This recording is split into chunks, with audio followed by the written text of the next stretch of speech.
débriefing. Débriefing, émission sur B1 Télévision. Chaque semaine, nous faisons le tour des questions qui agitent le débat public.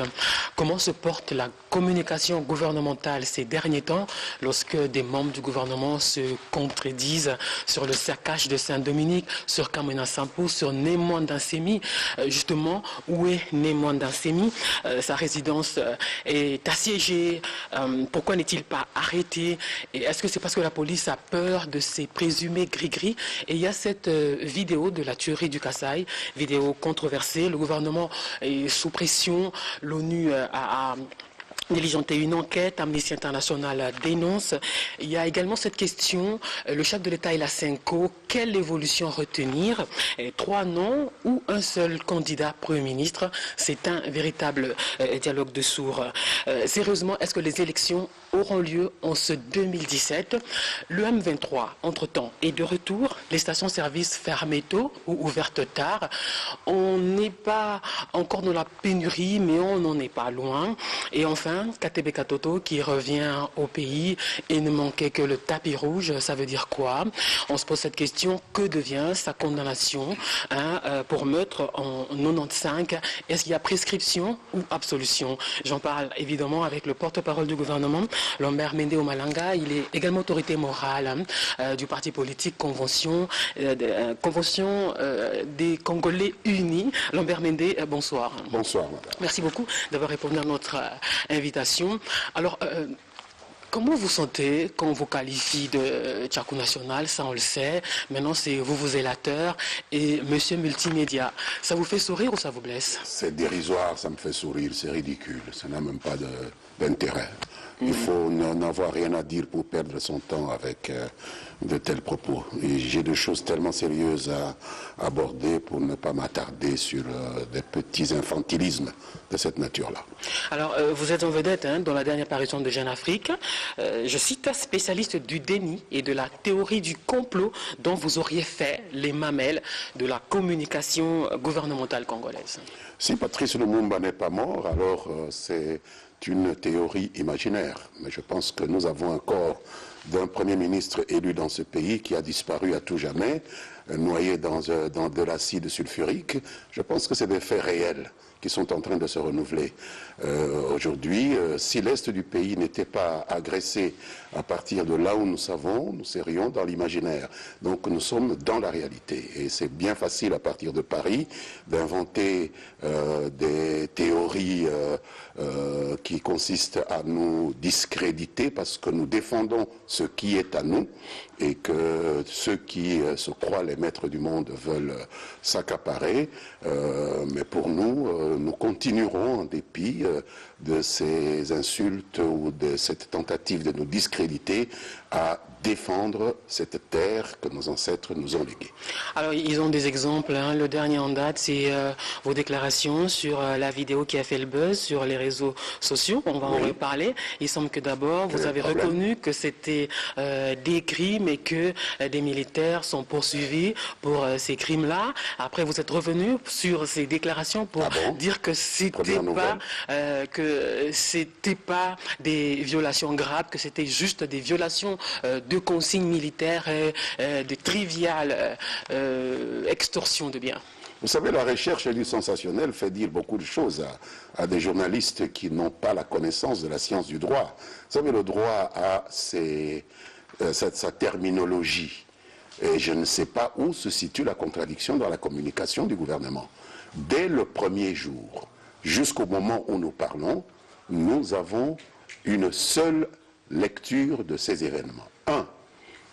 Il y a eu le 21 décembre 2016 des affrontements entre une patrouille des forces armées de la RDC avec un groupe terroriste qui se cache derrière la dénomination de Kamwina Sampo à 25 km de Mbujimaï. 2. Au cours de ces affrontements, 13 personnes, c'est-à-dire terroristes, ont été neutralisées ou tuées si vous le voulez. Des armes ont été saisies. 3.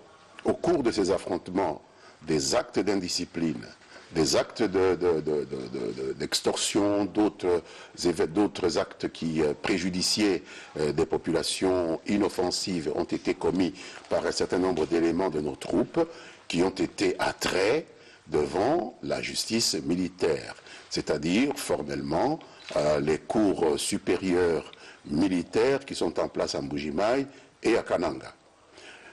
4.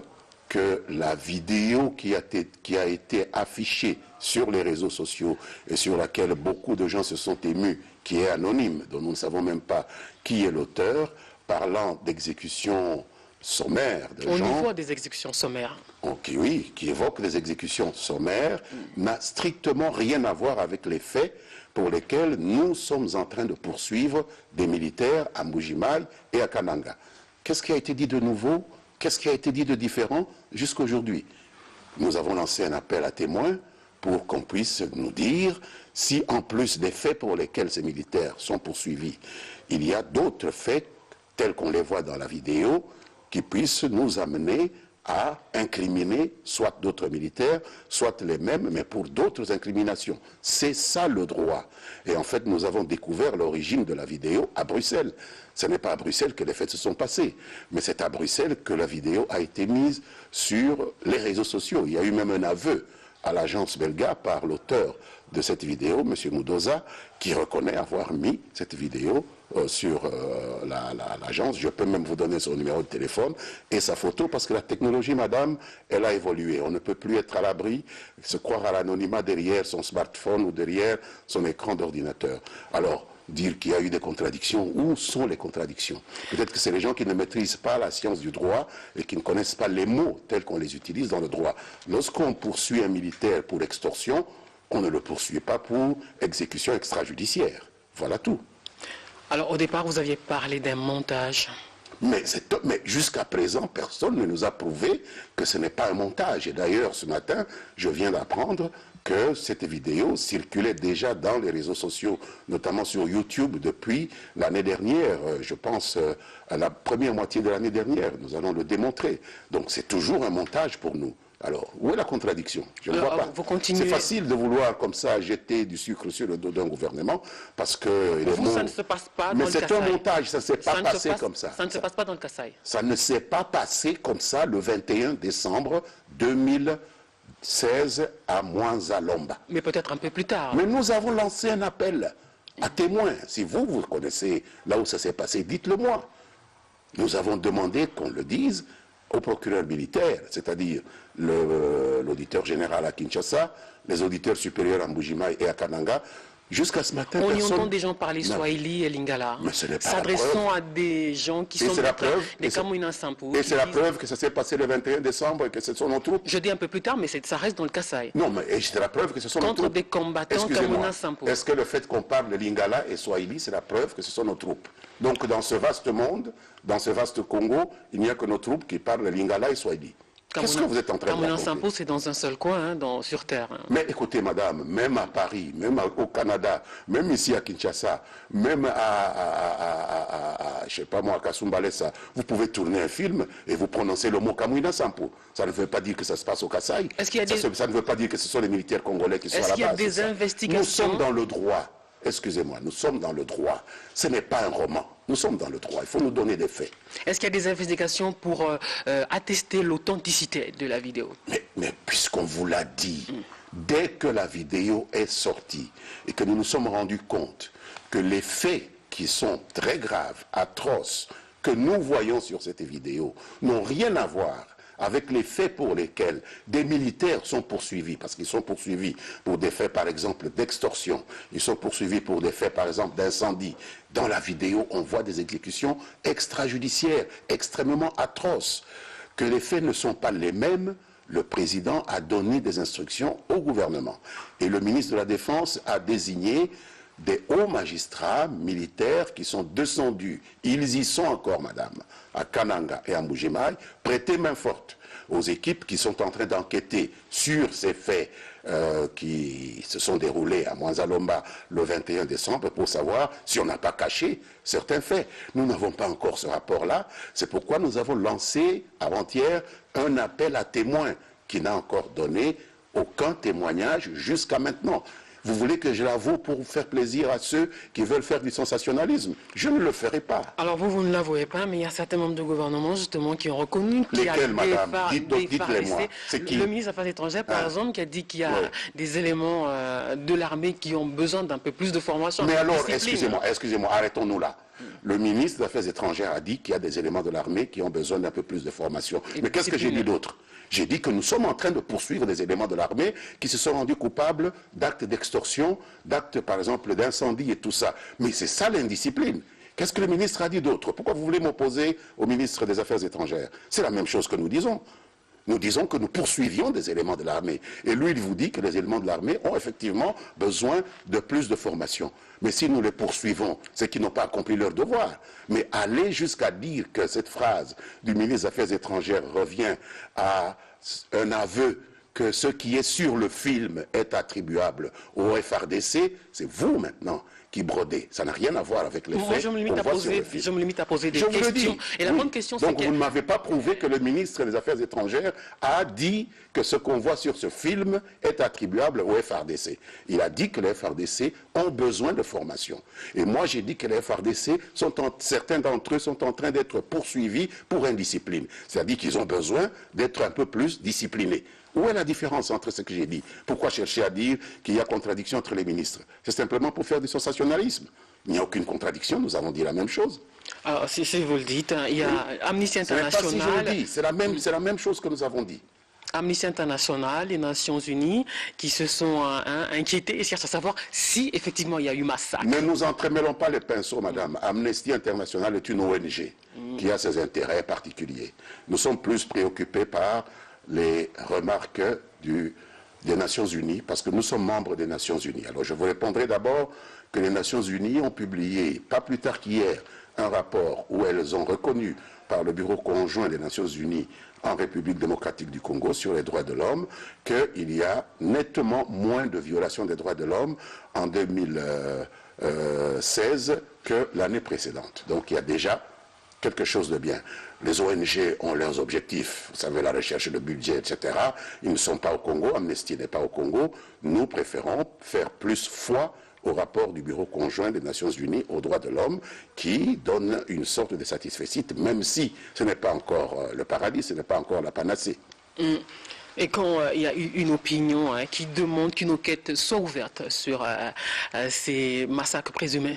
Mais croyez-vous qu'on aurait pu arrêter des militaires au mois de décembre de l'année passée, qu'ils soient en train de passer en jugement au moment où vous et moi nous parlons maintenant, puisqu'une procédure judiciaire, ce n'est pas un jeu, ils sont encore en train de comparaître, que ces arrestations, que ces jugements, ce n'est pas une enquête, c'est une enquête. Croyez-vous que lorsque le président ordonne au ministre de la Défense de commettre des hauts magistrats pour descendre à Kananga et à Mbujimaï, c'est pour du tourisme, mais c'est pour une enquête? Alors on n'a pas besoin que les Nations Unies nous le disent. C'est dès que le film a été diffusé que le président a demandé que les magistrats qui travaillaient déjà sur ce qui s'est passé à Mwanzalomba soient appuyés par des magistrats un peu plus qualifiés qui viennent de Kinshasa pour savoir s'il n'y a pas des faits qu'on a cachés aux magistrats. Donc le Congo a déjà pris toutes les mesures nécessaires. Et croyez-moi, madame, la justice de votre pays, la justice militaire de votre pays, elle mérite un peu plus d'égard que cela. Et toute l'Afrique et tout le monde entier reconnaît la valeur de la justice militaire congolaise. Pourquoi? On vient de créer une cour spéciale internationale pour juger les crimes de guerre en République centrafricaine. Et qui le secrétaire général des Nations Unies a-t-il nommé comme procureur spécial près de cette cour pour connaître des crimes de guerre en République centrafricaine? Un magistrat militaire congolais, madame. Alors soyez un peu fiers de votre justice, au lieu de toujours croire que nous avons besoin d'experts, que le monde n'a pas besoin de notre expertise. Nous avons une expertise, respectons-la. Donc nous n'avons besoin ni d'Amnesty, ni du Bureau conjoint des Nations Unies, ni des États-Unis, ni de la France pour rendre notre justice opérationnelle et crédible. Elle l'est, puisque c'est reconnu par le monde entier. Le saccage de Saint-Dominique, cette paroisse de Limité à Kinshasa, que s'est-il passé? Est-ce qu'on en sait un peu plus sur les auteurs? Je vous mentirais si je vous disais que le gouvernement sait déjà ce qui s'est passé. Le gouvernement s'est limité à condamner ce qui s'est passé à Saint-Dominique à Limité. Le gouvernement s'est limité à donner l'ordre à la police pour que les recherches soient entreprises, des enquêtes approfondies soient entreprises, puisque c'est une violation de la liberté des cultes qui est garantie par la Constitution, une violation d'un droit de l'homme important dans notre pays, et nous attendons le rapport de la police. À ce sujet, il y a une certaine presse qui a dit également qu'il y a des membres du gouvernement qui se sont contredits. Sur le saccage de Saint-Dominique. Dites-moi en quoi. Il faut toujours me dire en quoi. Il ne suffit pas de dire le gouvernement s'est contredit. Je vous ai prouvé ici que nous ne nous sommes jamais contredits. Dans les premières déclarations, on a attribué ça aux combattants de l'UDPS. Qui, dans le gouvernement, a attribué aux combattants de l'UDPS? Vous voyez, c'est des histoires. Qui? Je ne vois pas, ni moi, porte-parole du gouvernement, ni le vice-premier ministre et ministre de l'Intérieur, qui a tenu un point de presse en ma présence au Grand Hôtel, n'a attribué ça à quelques combattants de quelques partis que ce soit, puisque la police, notre police, est en train de faire des recherches. Et nous n'avons pas l'habitude d'outrepasser nos pouvoirs, qui ne sont pas des pouvoirs judiciaires. C'est la police qui est auxiliaire de la justice, qui présentera son rapport. Nous en recevons copie parce qu'elle relève administrativement du ministère de l'Intérieur, mais c'est la justice qui va disposer de ça. Où est le chef de Bundu Diamayala, Nimonda Semi? Aux dernières nouvelles, il était calfeutré chez lui, avec un bouclier humain, et des enfants, des femmes, etc., encerclés par les forces de sécurité qui entendaient perquisitionner sa résidence. Et donc, pour éviter de préjudicier ces personnes, surtout des enfants et des femmes, la police a pris son temps avant de pouvoir procéder au devoir de perquisition. Voilà tout ce que je sais. Je ne sais pas s'il y a eu une évolution dans la nuit. Je serai incapable de vous le dire. Donc à ce stade, sa maison est toujours assiégée et lui pas toujours arrêté. Absolument, dans la mesure où le parquet exige que sa maison soit perquisitionnée. Parce qu'il y a eu des troubles graves de son fait et du fait de certains membres de sa formation politico-mystico-religieux, aussi bien à Kimpese, à Songololo que dans d'autres localités du Bas-Congo. Il ne peut pas vous étonner que la justice cherche à perquisitionner sa résidence. Et donc la justice a donné l'ordre à la police qui agit en sa qualité d'auxiliaire de justice. Il s'oppose à cette perquisition et il a mis des boucliers humains. Ça rend difficile la tâche des agents, mais je pense qu'en fin de compte, force va revenir à la loi. C'est tout ce que je peux vous dire. Il était au dialogue de la Cité de l'Union africaine. Aujourd'hui, il fait volte-face. Pourquoi, d'après vous? Il faut lui poser la question. D'après ce que le vice-premier ministre et ministre de l'Intérieur a dévoilé, il s'agissait d'une affaire sentimentale, une affaire de relation entre lui et son vice-président, qui se trouve être son beau-frère et qui se trouve être vice-ministre dans le gouvernement actuel et avec lequel il a eu maille à partir parce qu'il a répudié sa sœur pour épouser en deuxième noce sa prophétesse, et donc un conflit est né qui a entraîné des désordres. Tout cela est du domaine privé, mais par la suite, ces conflits a provoqué mort d'homme. Et donc à partir de là, l'État est intéressé à cela, l'État est intéressé à mettre fin à des désordres qui entraînent des morts d'hommes ou qui préjudicient des citoyens congolais.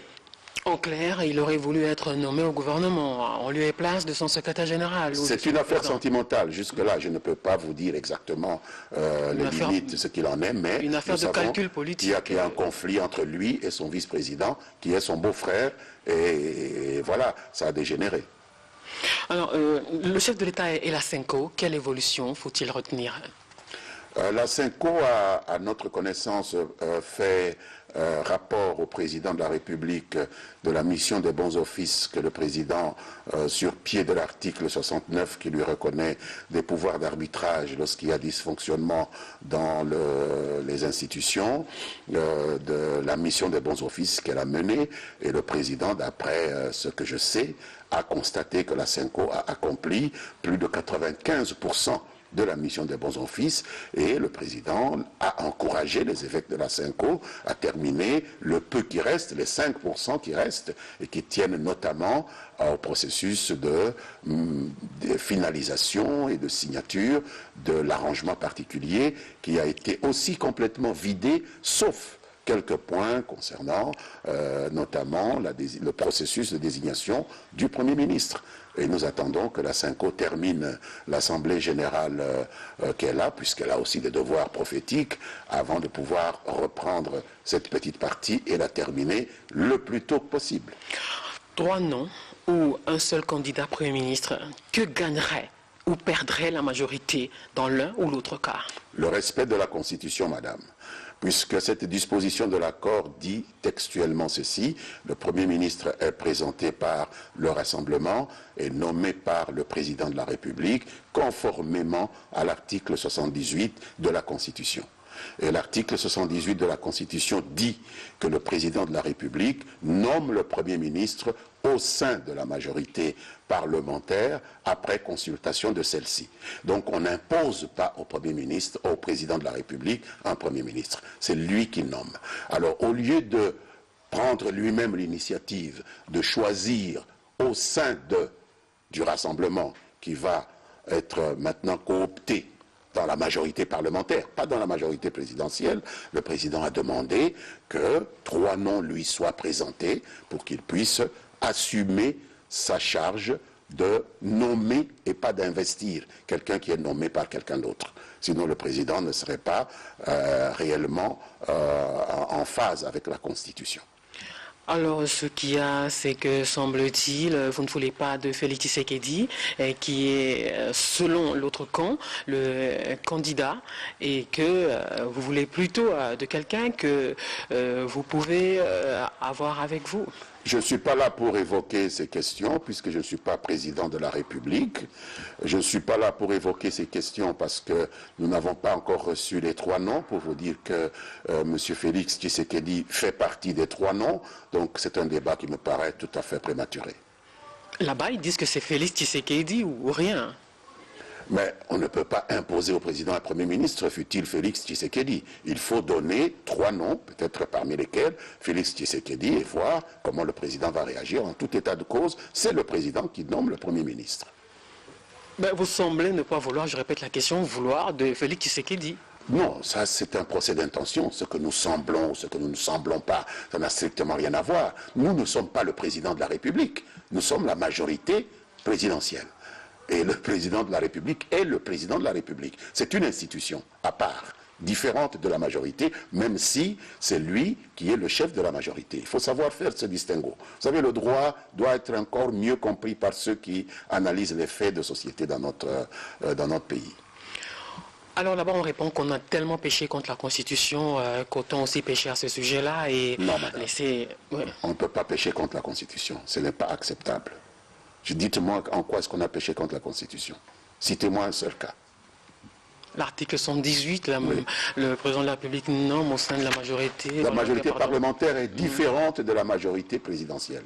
On peut être dans l'opposition et être dans la majorité parlementaire. La majorité présidentielle est une famille politique. Et là, le Premier ministre... La majorité, excusez-moi, la majorité présidentielle est une famille politique. C'est un fait privé, comme le Rassemblement, comme le DPS, comme le PPRD, comme la CCU, etc. La majorité parlementaire est une catégorie constitutionnelle. C'est-à-dire le parlementaire n'étant pas astreint par ce qu'on appelle un vote obligatoire, c'est-à-dire que le député n'a pas un mandat qui peut lui être imposé par son parti, il peut être dans l'opposition et voter conformément à sa conscience. C'est pourquoi il est écrit que le mandat du député national, c'est dans la Constitution, n'est pas impératif. Donc le député peut appartenir à une opposition, mais au Parlement, voter avec une majorité parlementaire. Donc c'est différent. Donc si vous ne faites pas le distinguo entre la majorité présidentielle et la majorité parlementaire, vous pouvez vous entremêler les pinceaux. Donc ici, ce qui va se passer, c'est que le rassemblement, par la décision qui a été prise le 31 décembre 2016, 2016 a été coopté au sein de la majorité parlementaire. Vous comprenez? Mais pas dans la majorité présidentielle. Puisqu'il sera impossible à qui que ce soit de pouvoir être Premier ministre sans avoir la majorité parlementaire. Donc il y a un phénomène de cooptation, cela existe, puisque la majorité parlementaire n'est pas une réalité privée politicienne, c'est une réalité constitutionnelle. Depuis une semaine, le Sénat et l'Assemblée nationale sont hors mandat. Certains ajoutent, le président de la République également. Où allons-nous? Non, ils sont hors mandat, mais la Constitution a déjà pourvu à cela. Au cas où il n'y a pas d'élection organisée, le Sénat qui est en place reste en place jusqu'à l'élection du nouveau Sénat. Au cas où l'Assemblée nationale n'est pas encore élue, l'Assemblée nationale qui est en place reste en place jusqu'à l'élection des nouveaux membres de la nouvelle Assemblée nationale. Le président de la République qui est en fonction reste en place, exerce ses attributions jusqu'à l'élection et l'installation du nouveau président de la République. C'est ça la Constitution. Il n'y a pas un autre texte qui nous régit, à ma connaissance. Voilà pourquoi vous jouez la montre par rapport à la Cinco, à l'arrangement particulier. Ça, c'est vous qui le dites. S'ils ont présenté 3 noms et qu'on n'a pas répondu, on pourrait alors parler de jouer la montre. Nous attendons les 3 noms. Les élections en 2017, est-ce que sérieusement ils auront lieu? Je ne suis pas l'organisateur des élections, ni le porte-parole de l'institution qui organise les élections. Vous la connaissez bien, c'est la CENI. Et je pense qu'hier, le président Corneille Nangaa a dit que les élections seraient organisées fin 2017. Je ne vois pas pourquoi est-ce que je serais amené à le contredire. Dernièrement, il y a eu également cette polémique après les déclarations du ministre du Budget qui alertait l'opinion que le gouvernement ne serait pas en mesure de réunir le budget qu'il faut pour l'organisation des élections. Non, il a parlé d'un chiffre. Il n'a pas dit le budget qu'il faut pour les élections. Il faut pas. Quand vous citez quelqu'un, il vaut mieux le citer verbatim. Il a dit qu'on ne peut pas réunir 1,8 milliard. C'est ça le budget des élections. Non, ce n'est pas le budget des élections qui sont prévues pour cette année, madame. 1,8 milliard, c'est le budget de toutes les élections. Et vous savez qu'il y a aussi des élections locales qui pourraient ne pas avoir lieu cette année. Mais il a parlé de 1,8 milliard difficile à réunir au cours d'un exercice budgétaire. Il a plus parlé en expert qu'en politique.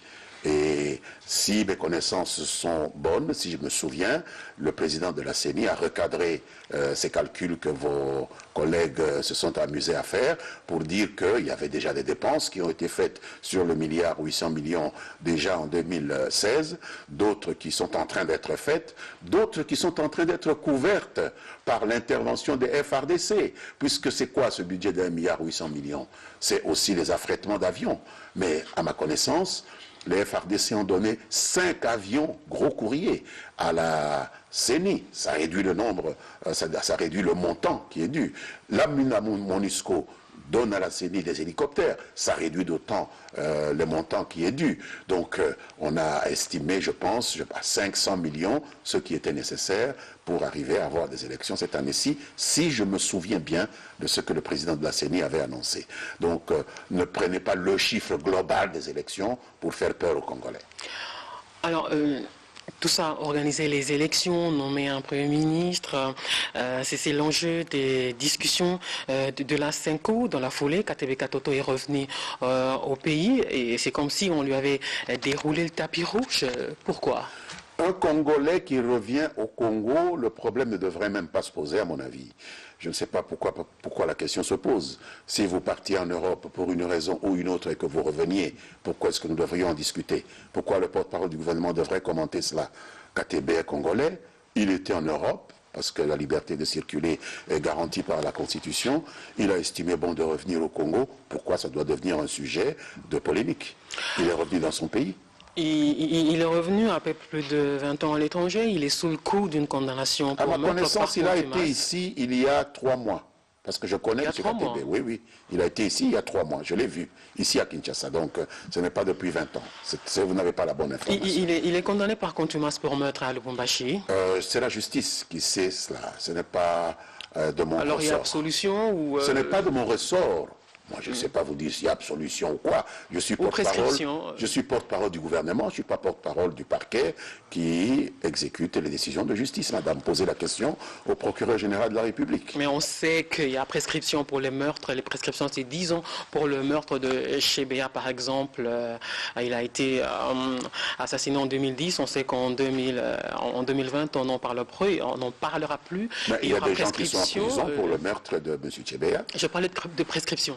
Oui. Par exemple, je donnais un exemple de prescription de 10 ans pour les meurtres. Mais je ne connais pas le dossier de M. KTB, moi je ne suis pas juge.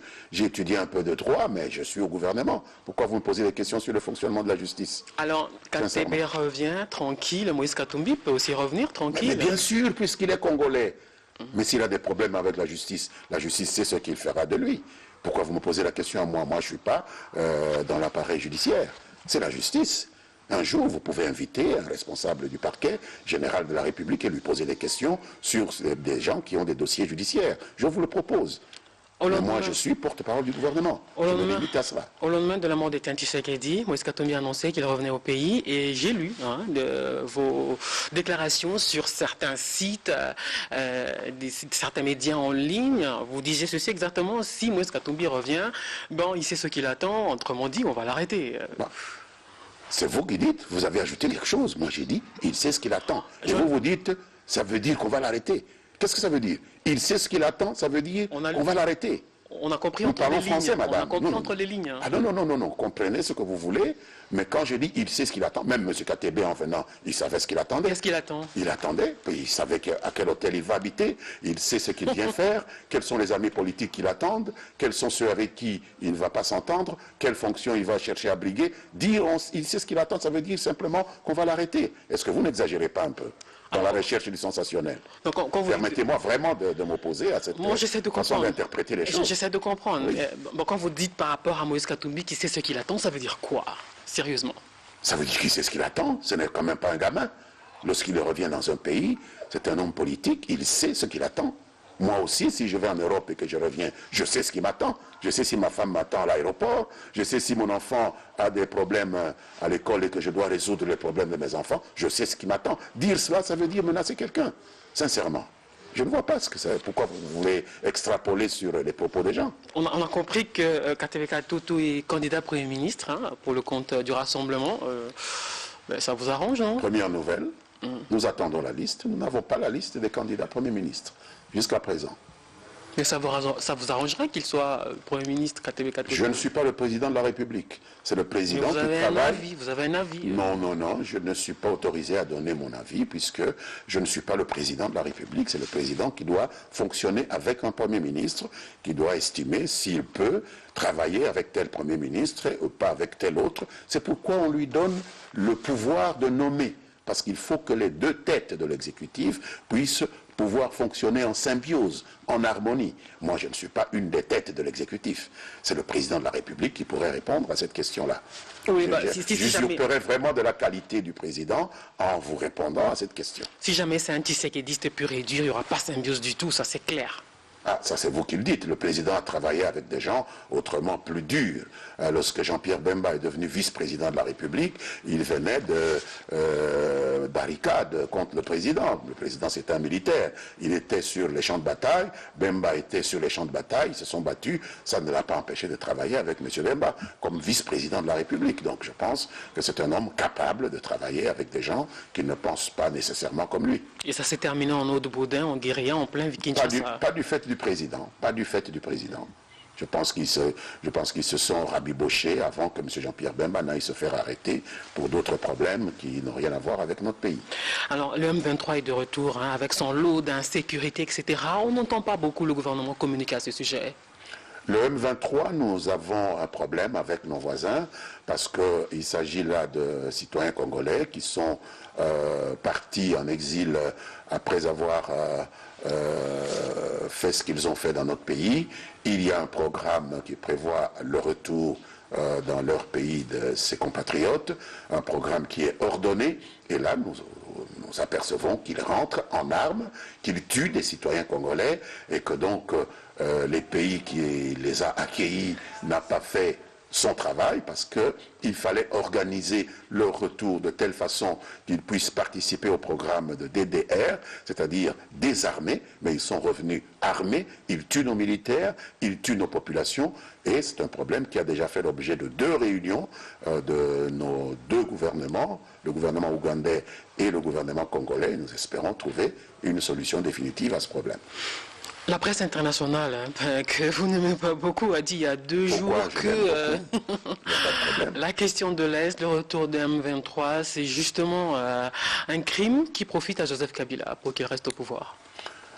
Je ne sais pas. Joseph Kabila reste au pouvoir tant qu'il n'y a pas un président élu. Si c'est le M23 qui fait que Joseph Kabila reste au pouvoir, d'où est-ce qu'il tire cela? C'est le M23 qui a rédigé la Constitution? Non. Joseph Kabila reste au pouvoir tant qu'il n'y a pas de président élu, puisque tel est le prescrit de la Constitution congolaise. Et ce n'est pas la presse internationale qui écrit la Constitution congolaise. Ce sont des interprétations. Pas encore de pénurie, mais on n'en est pas encore loin. Les stations-service qui ferment tôt, qui ouvrent tard, que se passe-t-il? Mais il y a une pratique que vous connaissez, vous qui vivez à Kinshasa comme moi, depuis des dizaines d'années. Chaque fois qu'on annonce la révision des prix des produits pétroliers, il y a une tendance chez les distributeurs à faire de la rétention de la marchandise pour pouvoir vendre un peu plus cher ce qu'ils ont en stock. C'est une infraction, c'est un délit. Le ministère de l'économie les a même mis en garde, mais je n'ai aucun doute que lorsqu'ils se seront mis d'accord sur les nouveaux prix, nous allons avoir la fluidité habituelle dans la distribution des produits pétroliers. Avec une hausse sûrement? Ah oui, absolument, puisque vous savez que ces prix sont fluctuants par rapport au prix moyen frontière, par rapport à ce que les raffineurs mettent comme prix, etc. Nous ne sommes pas producteurs significatifs de pétrole, nous ne raffinons même pas le pétrole que nous produisons, donc nous sommes dépendants des évolutions du marché extérieur pour ça. En économie, il y a cette méfiance des Congolais par rapport aux billets à valeur faciale élevée. La Banque centrale du Congo a calmé la tempête, mais le gouvernement n'a rien dit. La Banque centrale du Congo est indépendante, madame. Je voudrais vraiment que vous compreniez comment fonctionnent les institutions dans un pays. Vous interpellez le gouvernement sur des responsabilités qui relèvent de la justice. Non, la justice est indépendante. Maintenant, vous m'interpellez sur des problèmes monétaires. La Banque centrale du Congo est l'autorité, la seule autorité monétaire du pays. Je ne peux, pour calmer la tension, comme vous dites, que confirmer les propos de gouverneur de la Banque centrale. Il y a effectivement des billets qui ont cours légal que certains commerçants refusent parce qu'il y a eu des bruits selon lesquels ces billets, certains d'entre eux ont fait l'objet de faux monnayage. Et le gouverneur, avec ses services, ont indiqué à tous ceux qui manipulent les billets de banque comment faire pour découvrir les faux billets et les distinguer des vrais billets. Il faut suivre ces communications et nous facilitons les choses. À la RTNC, on fait passer ces communiqués pour faciliter aux gens de comprendre que ces billets de 5 000, 10 000, 20 000 ne sont pas nécessairement faux. Que pour reconnaître un faux billet d'un vrai billet, il faut suivre les indications que la Banque centrale a données. C'est tout ce que nous pouvons faire. Pour le reste, c'est la Banque centrale qui est l'autorité monétaire qui dit que ces billets ont cours légal et qu'on n'a pas le droit de les refuser, sauf s'ils sont faux. Et on vous dit comment découvrir qu'un billet est faux. Il suffit de frotter le numéro, vous verrez que ça part. Mais un vrai billet, vous avez beau frotter, ça ne part pas. Il suffit de le regarder sur la lumière, vous verrez qu'il y a un effet caméléon, c'est-à-dire que la couleur change. Si vous voyez que la couleur ne change pas, vous savez que c'est un faux billet. Immédiatement alertez la police. C'est tout ce que le gouverneur a dit et que nous soutenons. Pour le reste, chacun fait son travail, c'est l'autorité monétaire. Les inondations un peu partout à Kinshasa, chaque pluie amène son lot de morts, urbanisation zéro, la gestion des ordures ménagères est une véritable calamité. C'est un problème sérieux dans toutes les grandes villes du monde. Un internaute s'est amusé à mettre un peu sur la même affiche Paris après une pluie, Washington après une pluie, Londres. Je pense Londres aussi après une pluie et Kinshasa après une pluie. Exactement la même chose. Nous avons un problème le même problème que les autres. Mais ce n'est pas les mêmes causes. C'est pas les mêmes causes. Ah oui, si. Ce sont les mêmes causes. Ce sont les cours d'eau qui sortent de leur lit. Mais bien sûr, ici aussi, les cours d'eau sortent de leur lit. En plein Gombe. Oui, bien sûr. En plein Gombe, en plein Lingala. Il y a des cours d'eau qui passent par Gombe et qui peuvent sortir de leur lit. Mais effectivement, nous pourrions limiter les dégâts si nous faisions un peu plus d'hygiène. Et donc là, l'autorité municipale a du pain sur la planche. Alors, je vais terminer par cette question. Quand j'ai annoncé ce que je vous recevais, il y a des gens qui ont dit ceci par rapport. Je vais y revenir, même si ça fait une discussion entre nous sur ces contradictions. Il n'y a pas de contradiction. S'il vous plaît, vos déclarations et contre-déclarations. Non. Est-ce que vous ne pouvez pas faire un mea culpa pour dire il n'y a pas eu de contradiction. Sur ce coup-là, je me ne suis ferai planté. pas de mea culpa pour faire plaisir à des gens qui veulent nous discréditer inutilement et sans aucun fondement. Il n'y a pas de contradiction. Montrez-moi la moindre contradiction entre le premier communiqué du gouvernement et le dernier. Aucune contradiction. De tous les temps. Mais aucune contradiction. Okay. Le 21 décembre, il y a eu des affrontements. Fin décembre, il y a eu des arrestations. Au mois de février, il y a une vidéo qui passe, qui n'a rien à voir avec les causes pour lesquelles nous avons arrêté des militaires fin décembre. Alors nous disons cela et nous envoyons des magistrats pour enquêter sur ces faits qu'on montre dans la vidéo. Où est la contradiction? D'accord. Je ne vois pas de contradiction. On va terminer, Monsieur le ministre. Oui. Le mot de la fin.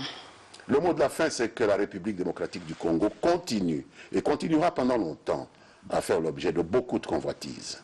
Et vous savez, tous ces commentaires désabusés, tous ces commentaires méprisants contre le gouvernement, contre les institutions congolaises ne sont pas gratuits. Vous savez, les gens veulent nous prouver à nous-mêmes que nous sommes incapables de nous prendre en charge parce qu'ils ont le regard sur nos potentialités, parce qu'ils estiment que les richesses qui sont dans ce pays ne méritent pas d'être gérées par nous, fils de ce pays. Que ce soit un nouveau gouvernement, que ce soit un nouveau président, ça continuera. Parce que ça a commencé en 60 et ça continue jusqu'aujourd'hui. Pourtant, nous avons changé 4 présidents. Vous vous rendez bien compte qu'il n'est pas facile d'être le Congo. Mobutu disait, il n'est pas facile d'être le Zaïre. Moi, je vous dis maintenant, il n'est pas facile d'être le Congo. Il faut avoir le courage de s'assumer. Ce pays est à nous. Beaucoup de gens nous l'envient et ils veulent nous ôter toute possibilité de vouloir le gérer parce qu'ils veulent le gérer à notre place. Et la meilleure façon de le faire, c'est de nous faire perdre confiance en nous-mêmes. D'où ces attaques contre nos institutions, quelles qu'elles soient. Il faut savoir y résister. Il faut faire confiance aux institutions, même celles qui viendront demain, feront face aux mêmes attaques parce que les mêmes convoitises continueront, parce qu'il y a des parties du monde qui sont en train de tomber en décadence, en régression maintenant, et qui veulent s'accrocher sur les riches potentialités de notre pays pour pouvoir se sauver de ce naufrage. Il faut faire très attention. Cette question qui me revient à l'esprit, Monsieur le ministre, irez-vous aux funérailles d'Étienne Tshisekedi? Naturellement que j'irai aux funérailles de M. Tshisekedi. C'est la personne qui m'a offert mon premier poste de ministre. Depuis que j'ai terminé mes études, j'ai été ministre pour la première fois de M. Tshisekedi dans le gouvernement d'Union nationale issu de la conférence nationale souveraine. Et c'est une personnalité de l'ex-province du Kasaï, l'ensemble du Kasaï dont je fais partie. Quoi que vous soyez sur cette liste noire des indésirables Matanga? On a arrêté la personne qui a diffusé ces listes noires parce qu'il croyait aussi être à l'abri des réseaux sociaux. Il est en train de passer en jugement. Et ce n'est pas l'UDPS qui a publié cette liste. Nous connaissons cette personne, elle vient de Matadi. Vous n'avez pas peur de vous faire lyncher là-bas? Personne ne me lynchera. Merci beaucoup d'avoir répondu à nos questions. C'est fini pour ce débriefing. On se retrouve la semaine prochaine pour un nouveau numéro. Au revoir. Depuis plus de 4 ans, Maxi Bien-être a non seulement apporté l'harmonie du corps, mais aussi des couples.